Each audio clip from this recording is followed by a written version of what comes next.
The some of life को कि writer ने इसमें क्या कहा है। ठीक है,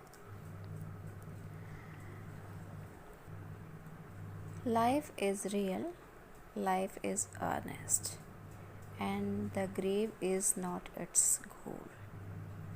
Dust thou art to dust returnest is not spoken of the soul। अब देखिए इस स्ट्रेंजा में, फर्स्ट स्ट्रेंजा में जो पोएट है वो क्या कहते हैं कि लाइफ इज़ रियल, लाइफ क्या है, वो वास्तविकता है, लाइफ इज़ अर्नेस्ट, और लाइफ एक दृढ़ संकल्प भी है, and the grave is not its goal. Grave मतलब कब्र और गोल मतलब उद्देश्य, यानी कब्र ही नहीं है, क्या नहीं है, उद्देश्य जीवन का, यानी मृत्यु ही जीवन का उद्देश्य नहीं है। Dust thou art to dust returnest is not spoken of the soul।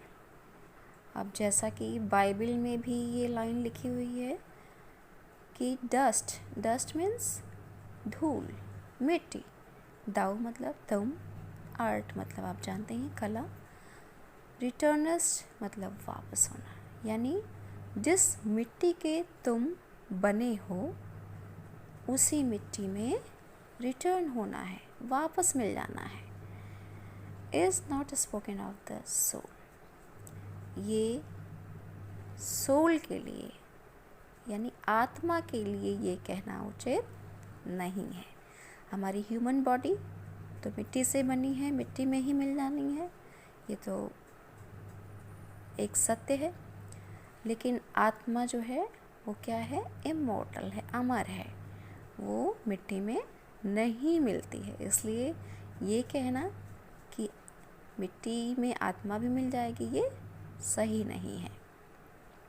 Not enjoyment and not sorrow is our destined end or way। ना तो सुख, enjoyment मतलब खुशी, प्रसन्नता, सुख, and not sorrow और ना ही sorrow, sorrow मतलब दुख, ना तो सुख और ना ही दुख is our destined end or way। destined end मतलब पूर्व निर्धारित अंत, end मतलब अंत, destined मतलब पूर्व निर्धारित, वे मतलब रास्ता, यानी सुख और दुख is our destined end, not is our destined end और वे।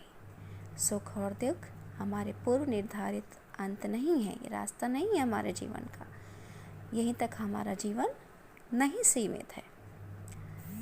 बट टू एक्ट, तो हमें क्या करना है, हमें एक्ट करना है, एक्टिव रहना है, प्रोग्रेसिव रहना है, आगे बढ़ना है, कुछ कर दिखाना है। दैट ईच टुमारो, जिससे कि ईच टुमारो, ईच मतलब प्रत्येक, हर, टुमारो मतलब आने वाला कल, जिससे कि हर आने वाला कल find us further than today. Find मतलब पाना, अस मतलब आप जानते हैं हम लोग, फर्दर मीन्स आगे, देन टुडे मतलब आज से आगे। तो अगर हम एक्ट करते हैं, प्रोग्रेस करते हैं, एक्टिव रहते हैं, हार्ड वर्क करते हैं, तो हमारा हर आने वाला कल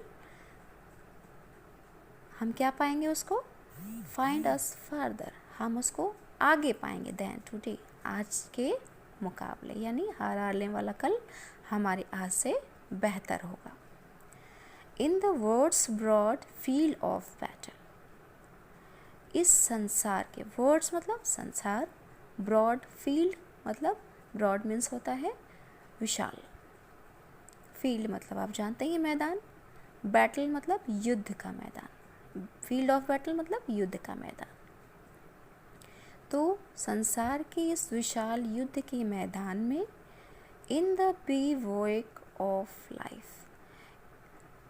और बीवॉक ऑफ लाइफ मतलब जीवन के जो अस्थाई क्षण है, अस्थाई पड़ाव है हमारा, ये संसार जो है अगर युद्ध का मैदान है तो हमारा जीवन क्या है, अस्थाई पड़ाव है। Be not like dumb driven cattle. और इस संसार में आपको कैसे नहीं रहना है? Be not like dumb driven cattle. एक गूंगे भेड़ बकरियों की तरह आपको नहीं रहना है। बी अ हीरो, एक हीरो की तरह रहना है। इन द स्ट्राइफ, हर एक सिचुएशन में, हर एक परिस्थिति में। स्ट्राइफ मतलब स्ट्रगल, सर्कमस्टांसेस, सिचुएशंस। तो आपको संसार के इस युद्ध के मैदान में आपका जीवन खुद ही एक अस्थायी पड़ाव के रूप में है, जिसमें कि आपको भेड़ बकरियों की तरह नहीं रहना है गूंगे बहरे बन करके, बल्कि आपको हर परिस्थिति में हीरो की तरह बनना है। Let us then be up and doing. तो इसके लिए आपको क्या करना होगा? लेट अस देन, आओ हम लोग तब क्या करें? बी अप, उठें। किससे उठें? आइडलनेस से, ठीक है। बी अप एंड डूइंग, आओ हम लोग ऊपर उठें और करें। डूइंग मतलब करें। विद अ हार्ट, और हृदय से करें, यानी मन से करें। कोई भी काम जब आप मन से करेंगे तो सक्सेस मिलनी ही मिलनी है। तो आओ हम लोग ऊपर उठें इन सब विचारों से और एक्टिव रहें, करें, हार्ड वर्क करें और प्रोग्रेसिव बने फॉर एनी फेट, किसी भी तरह की परिस्थिति में। Still achieving, still pursuing. Still मतलब अभी भी, अचीव मतलब प्राप्त करना, और परसू मतलब अनुसरण करना या पीछा करना। तो अभी भी हमें प्राप्त करना है और अभी भी हमें पीछा करना है, पाना है, अनुसरण करना है। लर्न टू लेबर, और अभी भी हमें सीखना है। क्या सीखना है? लेबर करना, यानी परिश्रम करना। एंड टू वेट, और इंतज़ार करना। इंतज़ार किस चीज़ का? फॉर द रिज़ल्ट, अपने परिणाम का। तो आपने देखा कि इस पूरी कविता में, जो कि very inspiring poem is it, इस पूरी कविता में कवि ने सारे यंग जनरेशन को हमेशा एक्टिव रहने, आगे बढ़ने और अपने कर्तव्य के पथ पर हमेशा आगे बने रहने के लिए सलाह दी है, जो कि प्रत्येक व्यक्ति के जीवन में एक नेक सलाह के रूप में है, जो हमें फॉलो करनी चाहिए। ठीक है, थैंक यू।